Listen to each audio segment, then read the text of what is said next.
하나님께 주시는 은혜의 말씀은 요한계시록 3장 7절부터 13절까지의 말씀입니다. 지난주에 이어서 요한계시록 3장 7절부터 13절 빌라델비아 교회의 말씀입니다. 자, 하나님 말씀을 봉독해 드립니다. 하나님 말씀입니다. 빌라델비아 교회의 사자에게 편지하기를 거룩하고 진실하사 다윗의 열쇠를 가지시니 곧 열면 닫을 사람이 없고 닫으면 열 사람이면 그이가 가라사대 볼지어다 내가 내 앞에 열린 문을 두었으되 능히 닫을 사람이 없으리라. 내가 내 행위를 아노니 내가 적은 능력을 가지고도 내 말을 지키며 내 이름을 배반치 아니하였도다. 보라, 사단의 회 곧 자칭 유대인이라 하나 그렇지 않고 거짓말하는 자들 중에서 몇을 내게 주어 저희로 와서 내 발 앞에 절하게 하고 내가 너를 사랑하는 줄을 알게 하리라. 내가 나의 인내의 말씀을 지켰은즉 내가 또한 너를 지키어 시험의 때를 면하게 하리니 이는 장차 온 세상에 임하여 땅에 거하는 자들을 시험할 때라. 내가 속히 임하리니 내가 가진 것을 굳게 잡아 아무나 내 면류관을 빼앗지 못하게 하라. 이기는 자는 내 하나님 성전의 기둥이 되게 하리니 그가 결코 다시 나가지 아니하리라. 내가 하나님의 이름과 하나님의 성 곧 하늘에서 내 하나님께로부터 내려오는 새 예루살렘의 이름과 나의 새 이름을 그의 위에 기록하리라. 귀 있는 자는 성령이 교회들에게 하시는 말씀을 들을지어다. 아멘. 오늘은 빌라델비아 교회에 대한 말씀입니다. 6번째입니다. 이제 다음 주 한 번만 더 보면 교회의 전체 내용들을 다 보게 됩니다. 빌라델비아 교회는 유일하게 칭찬을 많이 드린 교회입니다. 책망은 하나도 듣지 않았습니다. 이 빌라델비아라고 하는 단어는 형제 사랑이죠. brotherly love.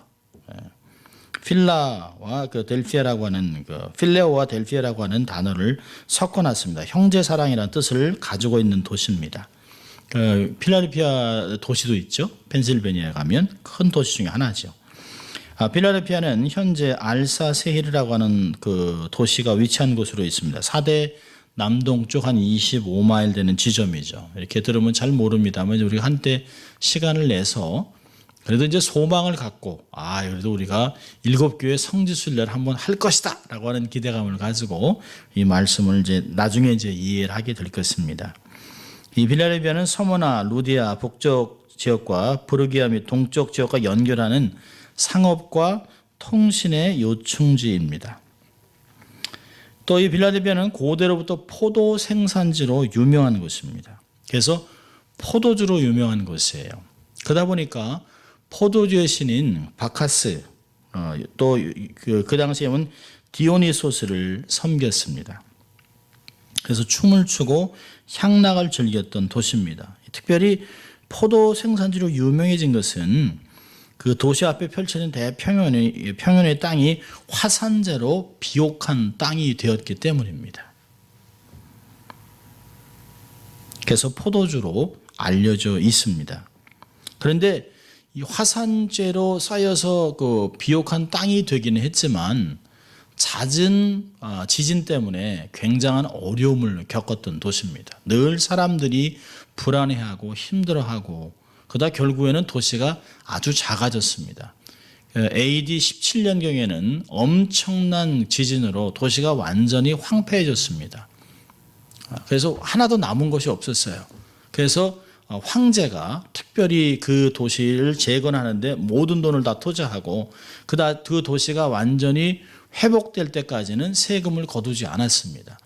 그래서 사람들이 황제에 너무 고마워서 New City of 그 황제라고 하는 이야기를 했습니다. 그래서 황제의 도시라고 하는 이름을 갖고 있다가 시간이 지난 후에 다시 필라델피아라는 이름을 다시 회복했었습니다. 많은 그 역사학자들이 그 도시가 얼마나 했는가라고 하는 것들을 이야기할 때 어떤 분은 도시가 1000명밖에 되지 않은 아주 작은 도시였다라고 얘기를 합니다. 어떤 분은 한 5천 명 정도로 얘기하는 걸 보면 도시는 굉장히 작은 도시입니다. 그 도시가 작아질 수밖에 없었던 것은 잦은 지진 때문에 사람들이 못 견디고 떠났기 때문이라고 이야기합니다. 만약에 도시가 5천 명이나 1,000명밖에 시민이 안 된다라고 한다면 그 빌라델비아 시의 안에 있는 교회는 얼마나 작았겠습니까? 너무너무 작고 가난하고 수적으로도 작은 교회죠.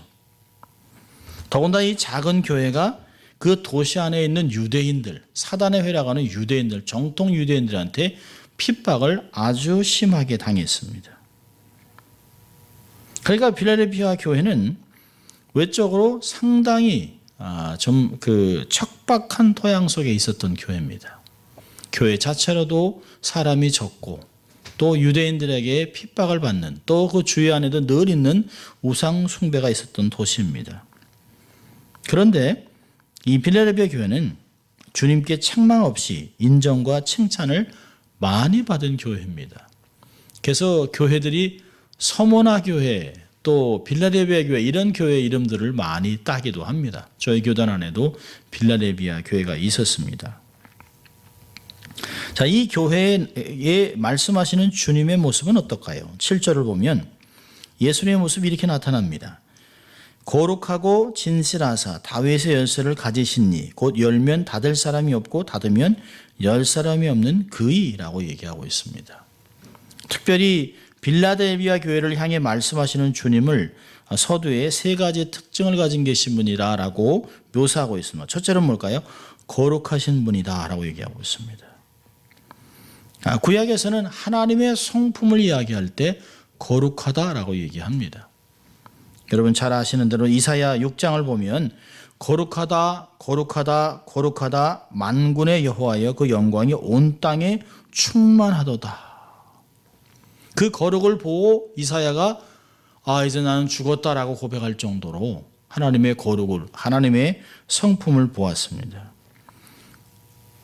또 이 세라핌만 스랍들만 하나님이 거룩하다 거룩하다 거룩하다 얘기하는 것이 아니라 당신도 이사야 43장 15절에 보면 나는 여호와 너희의 거룩한 자다라고 얘기합니다.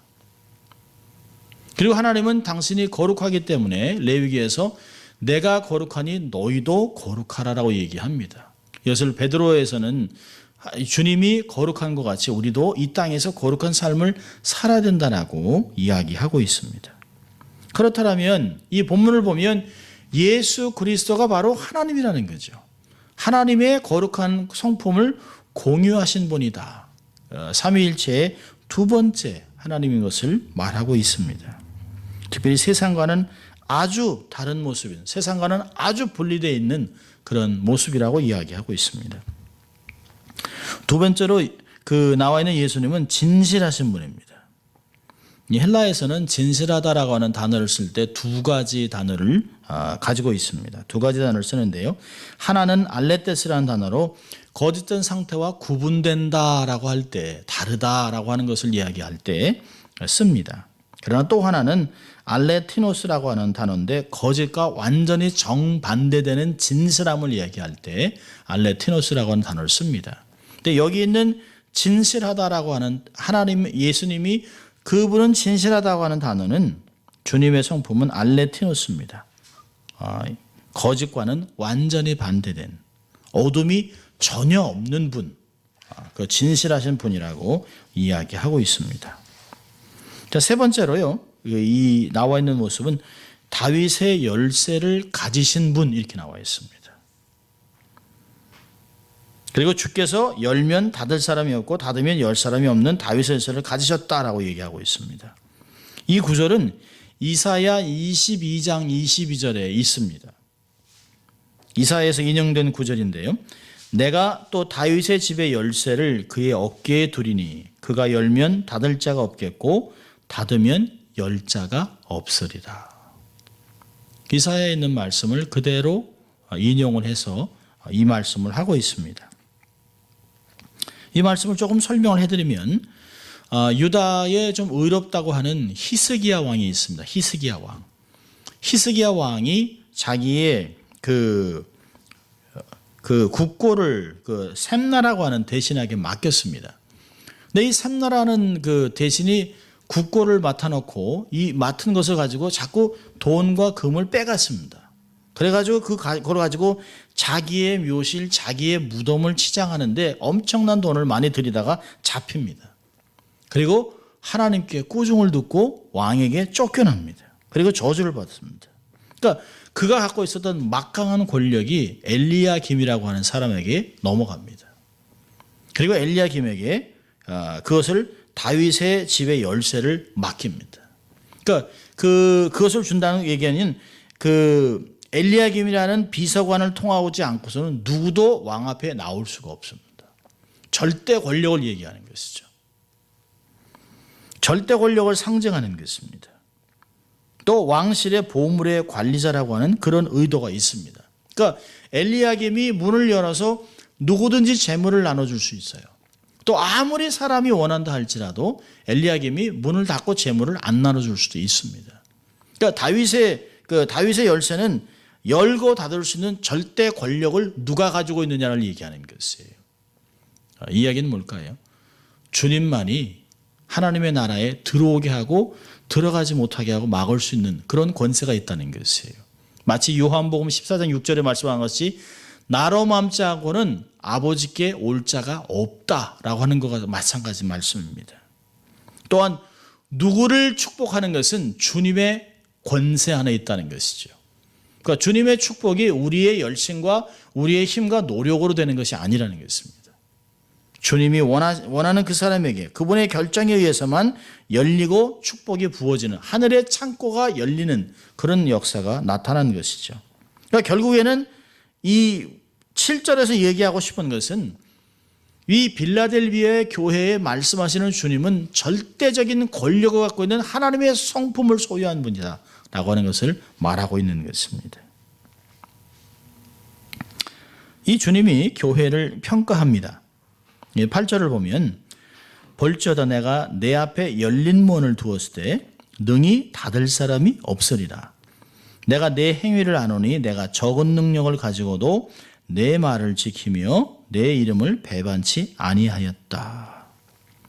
주님이 크게 두 가지로 평가하고 있는데요. 하나는 보라 내가 내 앞에 열린 문을 두었다.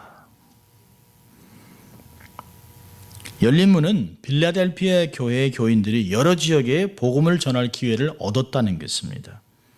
바울은 이를 가리켜 복음의 전도의 문으로 해석합니다. 고린도후서 2장 12절을 보면 내가 그리스도의 복음을 위하여 드로아의 이름에 주 안에서 문이 내게 열렸을 때라고 얘기하고 있습니다.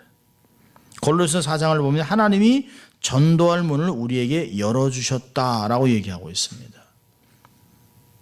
그렇다면 주님께서 이 교회를 얼마나 가치를 두고 있는가를 말해주는 것이에요. 이 교회를 통해서 열방의 복음이 증거되는 통로로 사용하고 있다는 것입니다. 아까도 말씀드렸어요. 빌라델비아는 로마와 아시아를 연결시켜주는 교통 요충지입니다. 통신의 요충지입니다. 또한 루디아와 브리기아 지역의 헬라 언어와 풍습을 전하는 헬라 문명의 중심지입니다. 그래서 고고학자이고 또 신학자인 그 윌리엄 램스라고 하는 분은 이렇게 얘기합니다. 빌라델비아는 처음부터 동양의 정신과 풍습과 충성의 연합을 전하기 위해서 설립된 선교적인 도시, 말하자면 헬레니즘의 사도였다라고 주장하고 있습니다. 그러니까 그 윌리엄 램스 경은 이 빌라델비아 교회가 하나님이 전략적으로 이곳에 세워놓은 교회라고 이야기하고 있습니다. 한마디로 얘기한다면 빌라델비아 교회는 사람의 힘으로, 사람의 능력으로, 사람의 계획으로 세워진 교회가 아니라는 것이에요. 하나님이 아주 협착하고 힘들고 어렵고 작은 도시지만 그곳에 하나님이 신뢰하는 교회를 세워놓았다라고 하는 것입니다. 사람들은 큰 교회, 많은 사람이 모이는 교회, 또 재력이 있는 교회, 엘리트들이 모이는 교회가 하나님께 쓰임받지 않을까라고 하는 생각들을 합니다. 그러나 이 성경은 그렇지 않다라고 얘기하고 있습니다. 그럴 수도 있습니다. 그러나 그 다음 문장을 보면 3장 8절을 보면 이렇게 얘기하고 있어요. 내가 적은 능력을 가지고도 두 가지 얘기합니다. 적은 능력을 가지고도 내 말을 지키고 내 이름을 배반치 아니하였다. 긍정적인 것과 부정적인 것을 이야기하고 있습니다. 그러면서 두 가지를 다 칭찬하는 것이에요. 그러니까 주님이 빌라델비아 교회에 열린 문을 허락하신 이유가 있다는 것이에요. 왜냐하면 그럴 만한 행위가 있었기 때문에 이들의 삶 안에 있는 그 하나님을 붙잡고 있는 믿음, 복음에 대한 확신, 또 이 복음에 대한 자기의 헌신도를 주님이 알고 있기 때문에 열린 문을 허락했다는 것입니다. 여기 보면 적은 능력이라고 얘기하잖아요. 적은 능력. 이 적다는 단어가 참 재밌습니다. 미크로스라고 하는, 요즘 같은 마이크로라고 하는, 아주 작다는 거예요. 그냥 작다는 게 아니라 너무너무 적은 능력을 갖고, 마치 우리가 얘기하는 거죠. 아니 어떻게 그렇게 작은 능력을 갖고서도 이렇게 큰 헌신을 했느냐라고 하는 그 마음이 있습니다. 그러니까 주님이 빌라델비아 교회를 칭찬하는 것이 아주 극과 극으로 칭찬하고 있습니다. 그렇게 작은, 눈에 보이지도 않는, 아주 그냥 좀 가시적으로 볼 때는 너무너무 작은 능력인데요. 돈도 없고 교회도 작고 사람도 별로 없고 그런 교회가 어떻게 이렇게 충성되게 그 유대인들의 회의에, 또 이방인들의 회의에 넘어가지 아니하고 말씀을 잘 지키고 하나님의 이름을 배반하지 않았다는 것입니다. 이 사대교회 같으면 그랬잖아요. 와서 그럼 뭐 실제적으로 우리가 예수님을 믿는데 우리가 입으로 거절만 안 하면, 예수님을 입으로 부인하지 않으면 되는 거지, 뭐 그거 사회적인 건데, 그 국민 의례인데 그거 괜찮다라고 했던 거하고는 완전히 다른 모습입니다. 재산도 많이 없어요. 세상적으로 볼 때 신분이나 지위가 보잘것없는 사람들이 많이 모여 있었습니다. 왜냐하면 예수 믿는 것 때문에 유대인 회당에서 쫓겨났습니다. 고소를 당하기도 합니다. 또 그 디오노시스라고 하는 신전에 가서 신을 섬기려면 조합에 가입을 해야 됩니다. 그럼 조합에 가입을 하면 반드시 신전에 가서 제물을 드리고 같이 먹고 음란한 행위를 해야만 조합원으로 삶을 살아갈 수 있어요. 근데 조합원이 되지 않으면 빌라델비아 교인들이 할 수 있는 것은 노동밖에 없어요. 육체적인 노동으로 벌 수 있는 돈은 굉장히 적습니다. 이들은 정말 지위도 보잘것없고 재산도 많지 않았을 것이에요. 은사나 재능이나 드러낼 것은 아무것도 없었을 것입니다. 그런데 이들은 주의 이름을 배반하지 않았습니다. 주의 말씀을 지키는 것을 붙잡고 있었기 때문에 주의 이름을 배반하지 않았습니다. 그러니까 빌라델비아 교회는 힘든 상태에서 최고의 헌신을 드렸습니다. 최저의 능력을 가지고 최고의 헌신을 드렸던 교회입니다. 터키 선교사님의 그 설명서를 보니까 이런 말이 있습니다. 성지순례에 대한 책인데요. 이런 글이 써 있어요. 빌라델비아 교회는 포도의 산지로 유명한 곳입니다. 그래서 교회는 포도주를 만들어서 다른 지역 교회 형제들에게 성찬식 포도주를 많이 공급해 주었다고 합니다. 그런데 이것은 쉬운 것이 아니었습니다. 빌라델비아 교회 교인들은 막노동에서 먹고 사는 아주 가난한 사람들이었습니다. 그러니까 다른 지역으로 포도주를 보낼 비용을 마련하기 위해서는 허리띠를 졸라매고 또 졸라매야 했을 것입니다. 또한 이들은 그것뿐 아니라 주위의 가난한 형제들, 가난한 교우들을 열심히 도왔기 때문에 그들은 어떤 면으로는 거지 같은 삶을 유지하지만 마음만은 행복했었을 것입니다. 이 성지순례를 인도하시는 그 선교사님이 그 교회를 연구하고 이런 글들을 내놓았습니다. 그러니까 빌라델비아 교회는 권력이 없는 사람들이 교회에 모인 것이에요. 어떤 면에서는 요즘 같은 3D 같은 더럽고 위험하고 또 남들이 하기 싫어하는 그런 일을 하면서 그냥 근근히 모은 그 돈으로 주를 섬기기 위하여 애쓰고 다른 것은 아무것도 하지 않는 것이에요.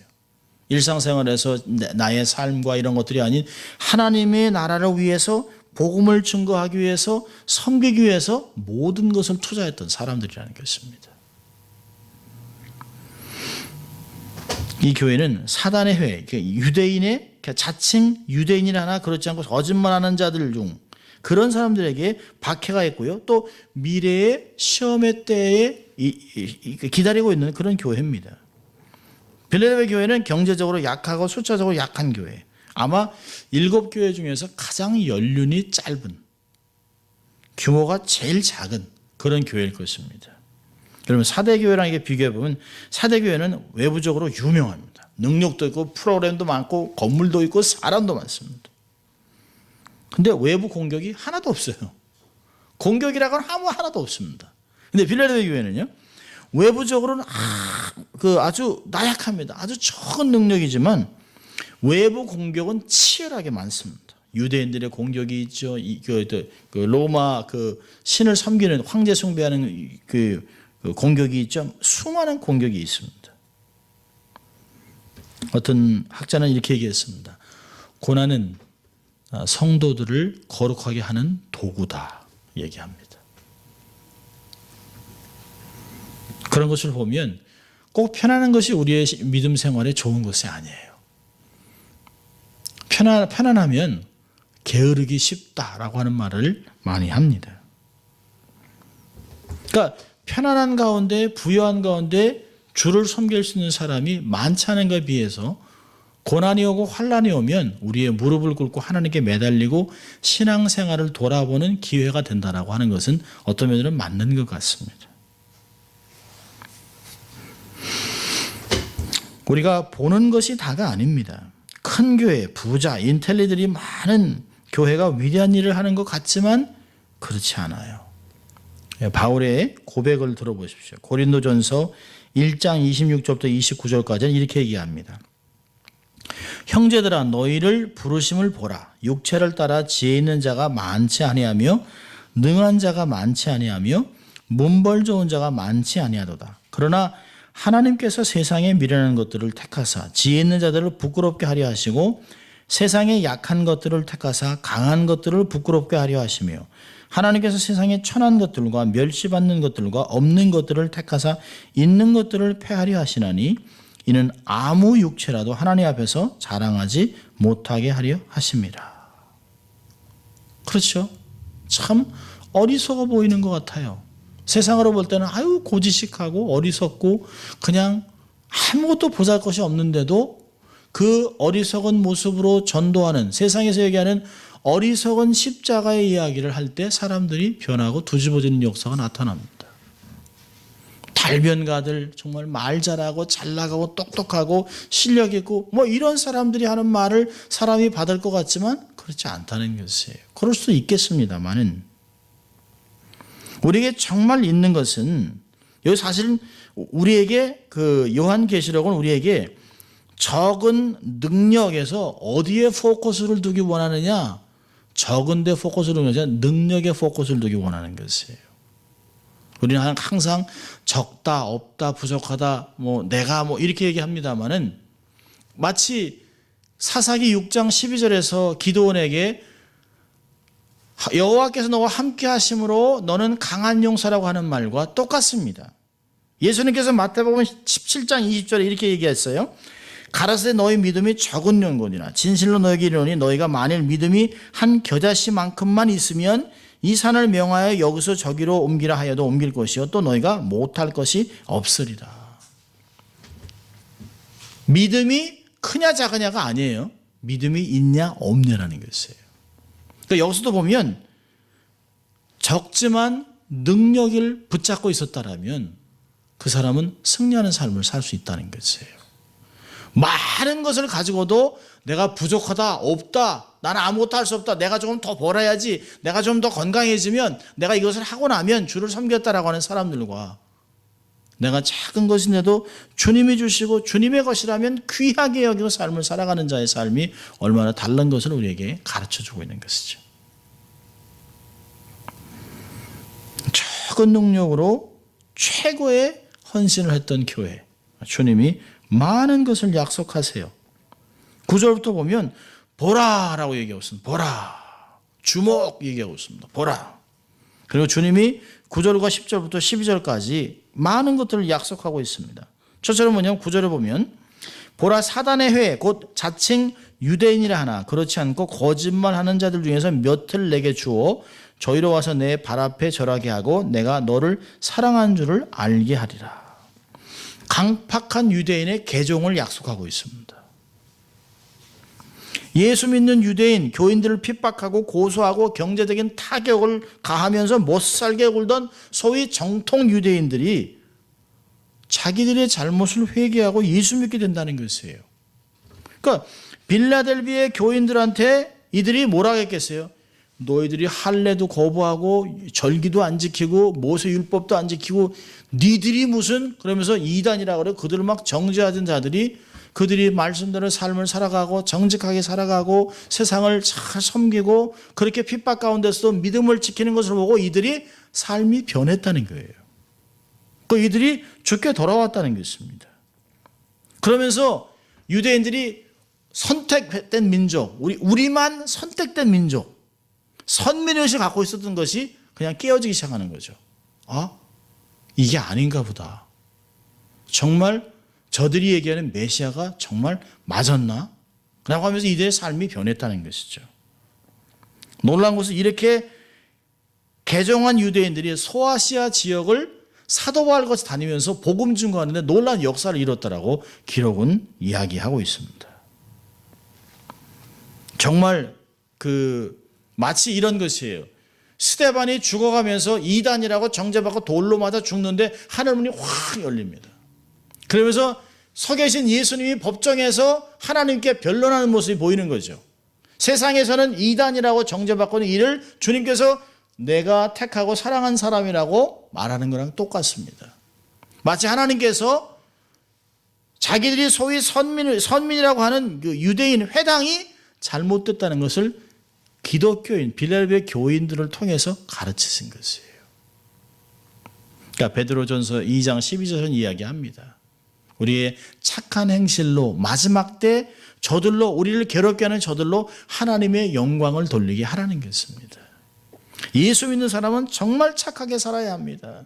정말 우리의 삶을 통해서 정말 하나님이 누구 편인 것을 증명해야 되는 거예요. 우리의 힘으로만 이겨하는 것이 아니라 숫자와 돈과 권력과 어떤 지식과 방법으로 세상을 이기려고 하는 것이 아니라 하나님이 내게 말씀하신 것을 삶에서 증거해 나가는 것이에요. 하나님이 나와 함께함을 증거하는 것입니다. 이 빌라델비아 교회는 그렇게 살아냈다는 것이에요. 자, 두 번째로는요. 두 번째 10절을 보면 환난의 때를 면하게 해주겠다라고 얘기하고 있습니다. 근데 사실 우리는 한국말을 읽으면 이게 가끔 오해할 수가 있습니다. 여기 보면 내가 나의 인내의 말씀을 지켰은즉 내가 또한 너를 지키어 시험의 때를 면하게 하리니. 여기 보면 사실 중요한 것은 면한다는 게 아니에요. 지킨다는 단어입니다. 지킨다. 내가 나의 인내의 말씀을 지켰은즉 직역하면 내가 인내하라는 내 말을 지켰기 때문에 환난이 올 때 특별히 보호해 주겠다라고 얘기하는 것이에요. 빌라델비아 교인들이 환난의 때를 당할 때 환난 자체를 없애주는 것이 아니에요. 환난을 피해가게 하는 것이 아니라 환난을 능히 이길 수 있는 능력을 주겠다라고 얘기하는 것입니다. 요한복음 17장 예수님의 대제사장 기도에서 이렇게 얘기하잖아요. 15절에 내가 비옵는 것은 저희를 세상에서 데려가기를 위함이 아니요 오직 악에 빠지지 않게 보존하시기를 위함이니라. 하나님이 약한 세상에서 굴하지 아니하고 망하지 않도록 우리를 보존하시고 보호하시고 지켜주겠다 하는 약속들을 해내는 것입니다. 우리는 고난이 올 때 고난을 피하는 것도 중요하지만 그보다 더 중요한 것은 고난 가운데서 우뚝 서 있는 것입니다. 주님이 우리를 고난을 이길 수 있도록 힘을 주시고 기회와 방법을 주셔서 고난 속에 고통당하고 좌절하고 낙심하고 있는 예수 믿지 않는 자들에게 주를 섬기는 것들을 삶으로 증거해내는 것이죠. 자, 세 번째로는요. 12절에 보니까 주님의 전에 기둥이 되게 해주겠다고 얘기하고 있습니다. 12절 보니까 이기는 자는 내 하나님 성전에 기둥이 되게 하리니 그가 결코 다시 나가지 아니하리라. 주님 전에 기둥이 되게 해주겠다고 얘기합니다. 교회에서 중요한 일꾼, 중추적인 역할을 맡은 사람을 우리가 기둥이라고 얘기하잖아요. 기둥 같은 사람, 기둥 같은 사자라고 얘기합니다. 하나님의 나라에서 매우 중요하고 꼭 필요한 위치를 차지하는 사람이 되도록 하겠다는 말씀이죠. 기둥은 한번 세워지면 흔들림이 없어야 되는 것이죠. 왜 이런 말을 할까요? 여기서 재밌는 말을 하고 있잖아요. 그가 결코 다시 나가지 아니하리라. 지진을 많이 겪었던 빌라델피아 사람들은 지진 날 때마다 그 지역을 떠나야 합니다. 지진이 나면 짐을 싸가지고 도시 밖으로 나가야 되는 그런 어려움들이 있었는데요. 여기서 그런 경험이 있던 사람들에게 결코 다시 나가지 않을 정도로 하나님이 안전을 지켜주겠다라고 하는 얘기를 하는 것이에요. 세상에서 안전한 것이 어디 있겠습니까? 우리는 이번 주에 참 기가 막힌 것들을 보잖아요. 한 회사에서 5년 동안 잘 같이 일하다가 또 자기 딸아이에게 선물까지 준 그 사람에게 매정하게 그들에게도 총을 쏴서 죽이는, 세상에 안전한 곳이 어디 있습니까? 그런 데서도 어떤 사람은 셀폰으로 살아났어요. 총을 셀폰에 맞고 살아났습니다.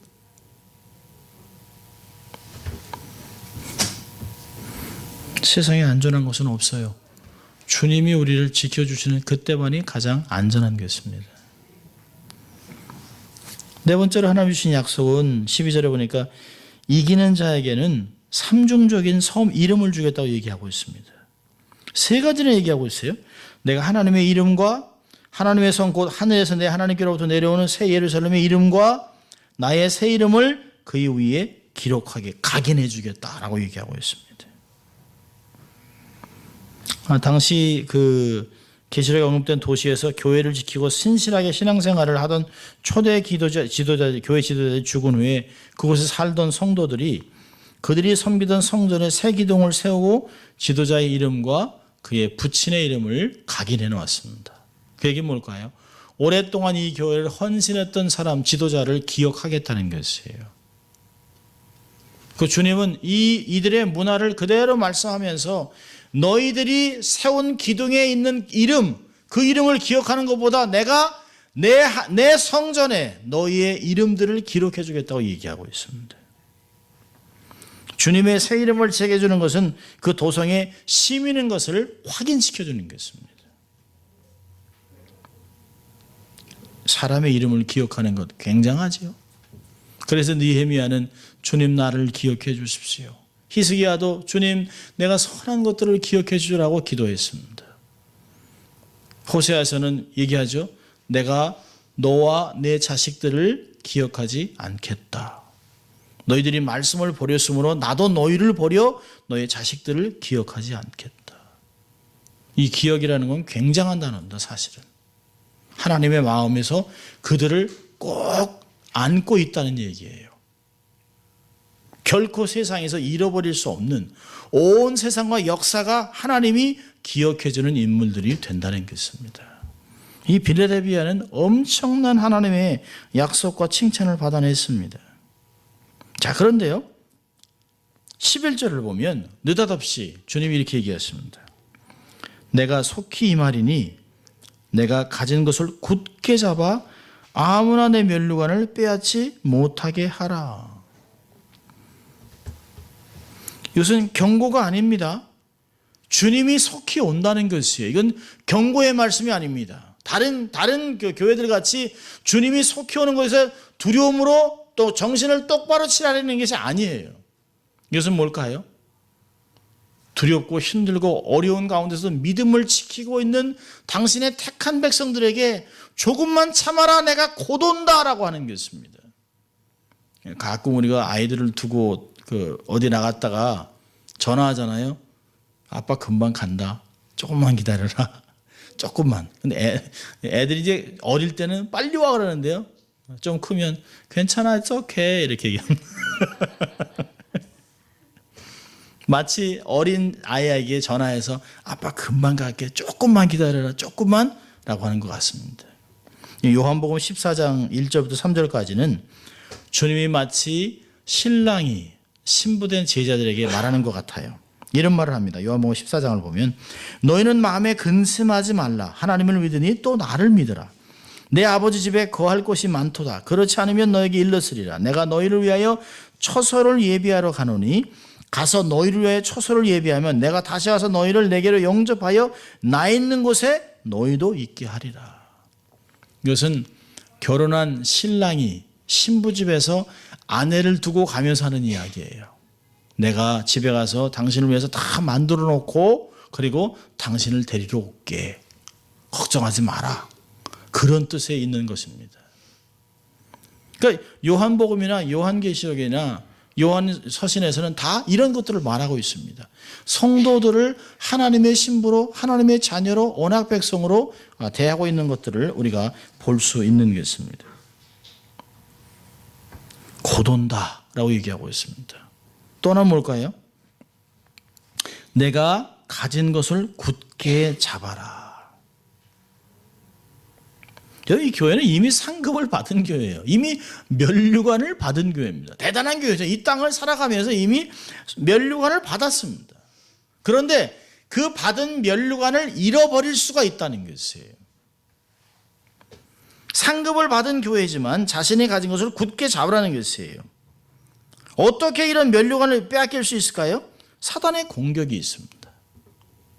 외부로부터는 사단의 공격이 있지만 내면적으로는 내 안에 일어나는 교만, 그 다음에 자의식, 자랑이 싹 트면 그럴 수 있습니다. 참 어려운 시험에서 그렇게 잘 견디고 그렇게 굳건하게 서고 정말 믿음으로 견뎠던 사람이 성공하면 나중에 믿음이 있는 사람인지 아닌지 모를 정도로 교만해서 쓰러지는 것들을 많이 보게 됩니다. 끝까지 겸손해서 어려웠을 때 정신만 잃지 않는다면 우리는 끝까지 승리할 수 있습니다. 잘 견디다가 나중에 교만해져서 승리의 면류관을 다른 사람에게 빼앗기는 직분자들, 목회자들, 교회들, 단체들을 우리는 너무 많이 보고 있습니다. 그렇게 시작하지 않았는데 그 고난을 그렇게 잘 견뎌놓고 마지막에 어떻게 저렇게 끝날 수 있을까 하는 사람들이 있습니다. 이 칭찬을 하면서도 빌라델비아 교회에게 너희가 소유하고 있는 것을 잃지 않도록 면류관을 잃지 말아라, 굳게 잡아라, 복음을 잡아라라고 얘기하고 있습니다. 자, 이제 두 가지만 그러면 도전하고 교훈을 보고 말씀 마치려고 합니다. 첫째로는 11절에서 말씀하신 것 같이 말씀을 붙잡으라는 것입니다. 말씀을 붙잡으라. 여러분 세상 것들은 다 흔들립니다. 히브리서 10장에서 한 번 흔들면 다 흩어질 거라, 무너질 거라고 얘기해서 우리는 흔들리지 않은 은혜를 받은 사람이라고, 나라를 받은 사람이라고 얘기하고 있습니다. 말씀을 붙잡아야 합니다. 변하지 않는 1.1핵도 변하지 않는 말씀을 붙잡아야 합니다. 사람을 붙잡아서는 안 됩니다. 조직을 붙잡아서는 안 됩니다. 모든 것은 다 변합니다. 그러나 변하지 않는 말씀만 붙잡아야 합니다. 요한복음, 요한일서, 요한계시록 다 똑같이 얘기합니다. 요한복음 13장 15절에서는 너희가 나를 사랑하면 나의 계명을 지키리라. 요한일서 5장 3절은요. 하나님을 사랑하는 것은 이것이니 우리가 그의 계명을 지키는 것이라.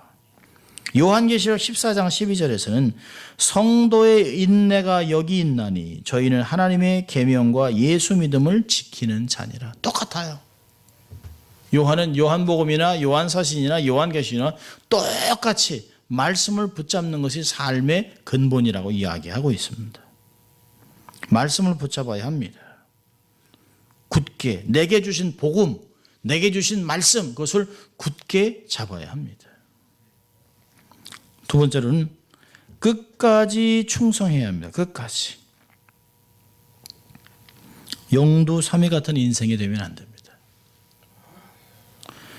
디모데후서 4장 7절에서 얘기합니다. 자기의 삶의 마지막 부분, 그 사도 바울이 자기 인생이 이제 마지막에 온 것을 알고 이렇게 얘기하죠. 내가 선한 싸움을 싸우고 나의 달려갈 길을 마치고 믿음을 지켰다.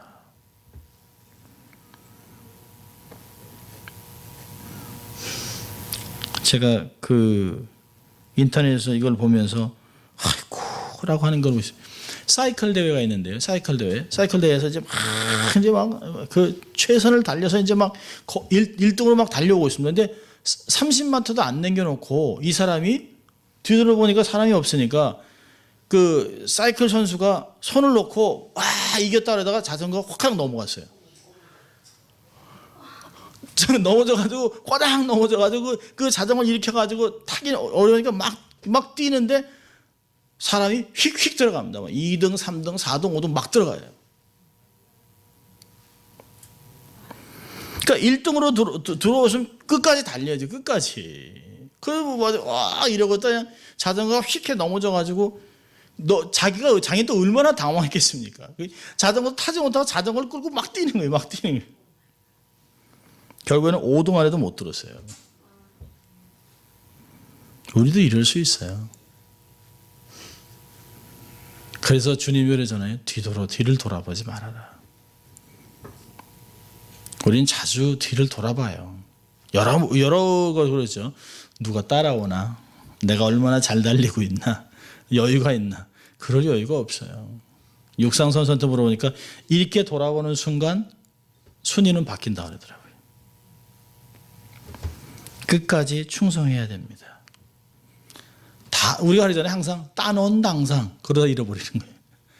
다 된 거에 다 뒤집어낼 수 있습니다. 다 잃어버릴 수 있습니다.